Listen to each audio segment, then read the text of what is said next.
Muna neman tsarin Allah daga sharrin mutum da aljan, haka kuma muna neman tsarin Allah daga sharrin kawunanmu, haka muna neman tsarin Allah daga sharrin harsunanmu. Barkanmu da sake saduwa a cikin wannan shiri wanda muke fahimtowa muke fahimtarwa, muke karantowa muke karantarwa, muke ilmantowa muke ilmantarwa, muke lurar da al'ummar Najeriya game da halin da ake ciki a da wanda ake ciki a yanzu da kuma wanda za mu iya shiga bayan zaben shekara ta 2023.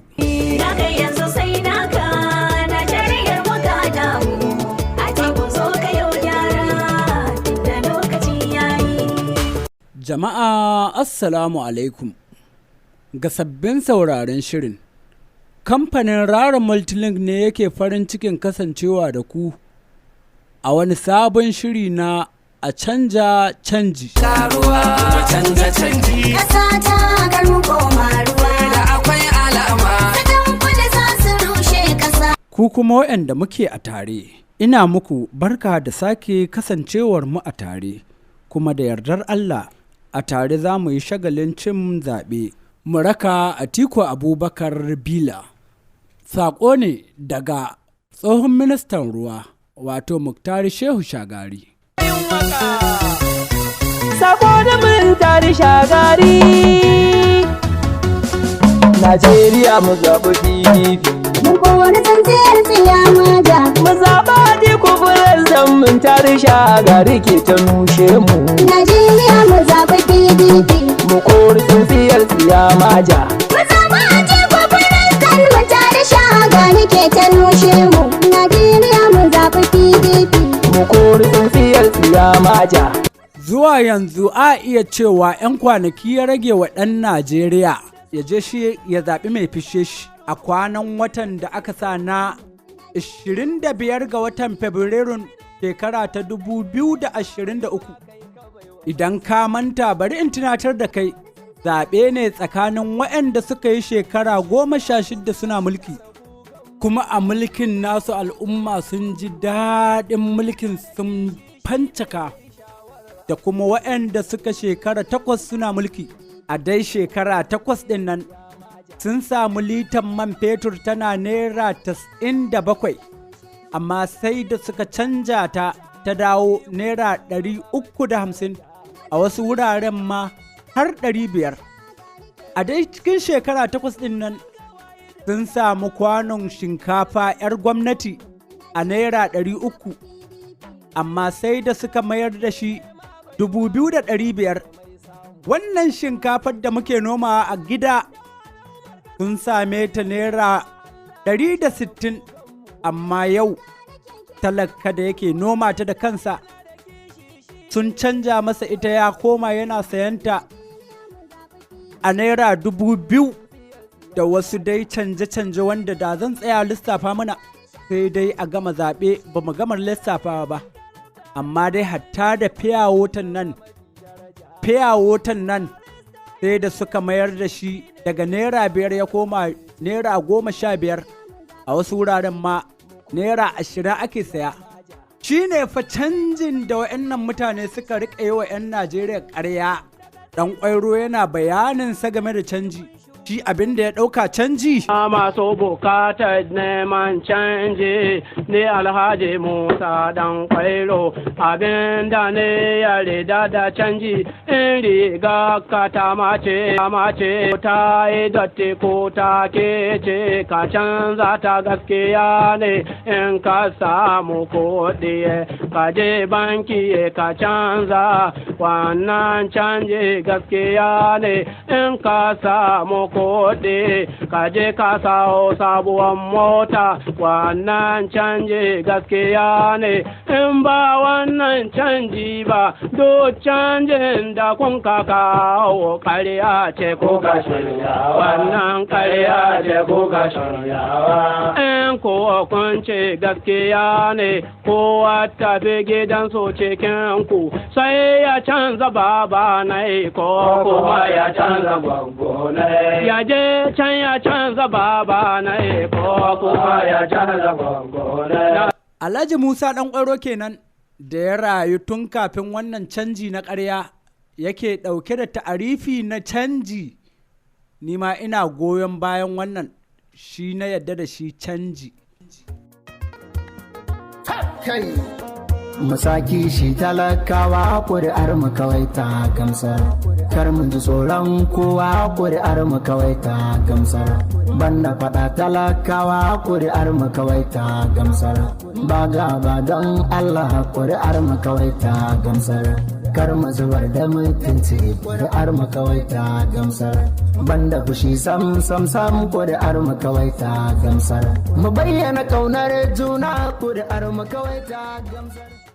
Mu aje bayani akan canjin abin sayan kayan masarufi, mu yi bayani akan a bar kama da rayuwarka ka je ka nemo abin da za ka sayi wannan kayan da suka ninka kuɗin su ninkin maninkin. Sokoto, Kano, Kaduna, Katsina. Idan 'yan uwa suka ji za ka je ɗaya daga cikin waɗannan garuruwan, babu shakka a ranar hankalinsu zai tashi. Kai ma kanka hankalinka ba a kwance ki ba har sai ka je ka dawo. A iya cewa idan aka yi rashin sa'a sai dai a ji ana cinikinka kamar yadda ake cinikin shinkafa ko gwanjo a kasuwa.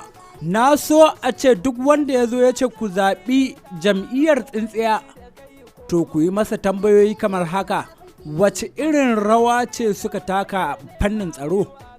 Sannan kuma wani irin ƙoƙari suka yi domin farfado da tattalin arzikin Najeriya? Tunda da kansu suka furta cewa za su kawo canji da kansu suka furta. Alhali ba su kawo komai ba sai canjin kuɗi. Wannan canji ya kawo cunkoso da layi a gidajen mai. To wani irin uzuri suke so mu yi musu? Alhali su da kansu suka ce za su kawo wannan canji. Kai ka ce da bakin ka kasar mu za ka saita ta, za ka kau da 'yan bindiga da 'yan ta'adda ka furta, za a daina cin rashawa, tattali a inganta, gashi mulki ya kare, babu ko ɗayan da kai. Naka yanzu sai naka, Najeriyar mu ka damu, a teku zo ka yau gyara, da lokaci yayi. Kasar baka saita ba, komai yanzu ya dare, baka taimaki kowa ba, ga damar ka ta kare, babu tausayin kowa, halinsa kamar bare, inda halin mugunta ne, mai halin gasa yayi. Wannan kenan malamai magada annabawa su ne suke fara hango wa al'umma alheri ko akasin haka. Sheikh Bello Yabo, ɗaya daga cikin shehunan malamanmu a Najeriya, yana bayani akan wannan zaɓe na tafi.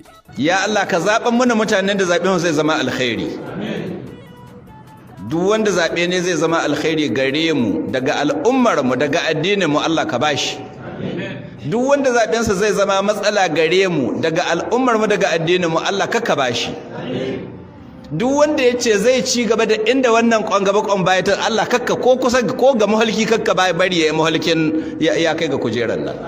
Akwai wanda za su ci gaba da inda ya tsaya. Wato kenan bala'i za su ci gaba da bala'i ko da soya mu. To waɗannan muna yi musu fata kada Allah ya ba su. Wanda duk yace zai ci gaba da inda wanga ya tsaya. Wanda duk yace zai ci gaba kenan me zai ci gaba? Yunwa ta ci gaba. Da fatara, rashin kuɗi. Ga gwamnati nan yanzu kuɗi na albashi ba na gogoron gagara. Sun yi fele, ku zo ku kwashe kayan ku. Kun yi fele, ku zo ku kwashe kayan ku. Sun yi fele, ku zo ku kwashe kayan ku. Tunda kun yi fele, ku zo ku kwashe kayan ku. Sun yi fele, ku zo ku kwashe kayan ku.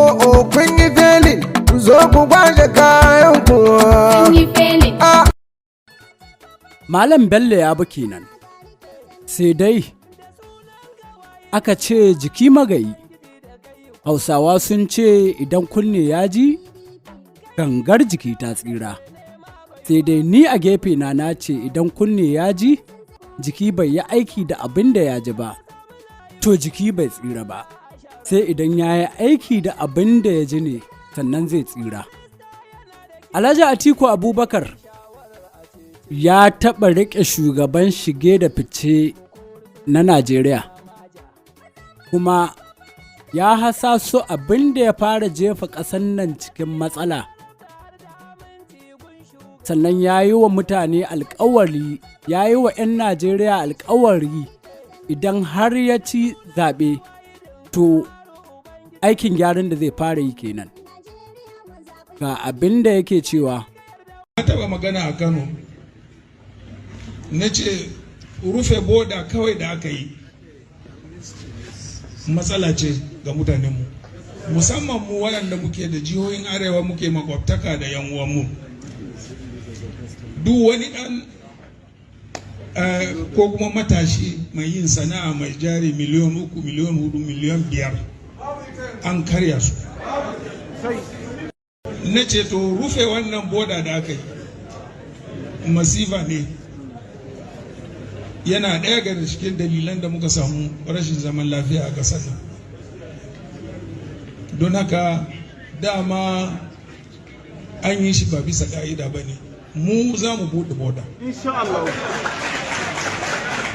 Ba abin da zai hana mun Allah yadda. Ran da kuka zabe mu washe gari sun mu ci a buɗe boda.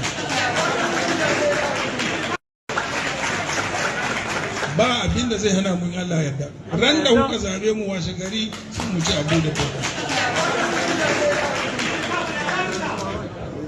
Domin a turance akwai abin da ake cewa legitimate transborder trade, ma'ana kasuwanci tsakanin al'umma da al'umma ba tare da an karya dokuna ba.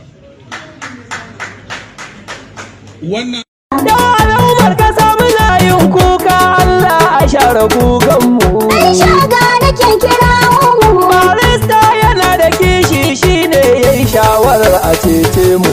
Najeriya mu zaɓi PDP. Mu kori tsintsiyar tsiyamaja. Mu zaɓi Atiku Firistan mu tare shaga nake ta nushe mu. Kowace safiya ta Allah tafiyar Atiku Abubakar sai ƙara armashi take a idanun talakawa.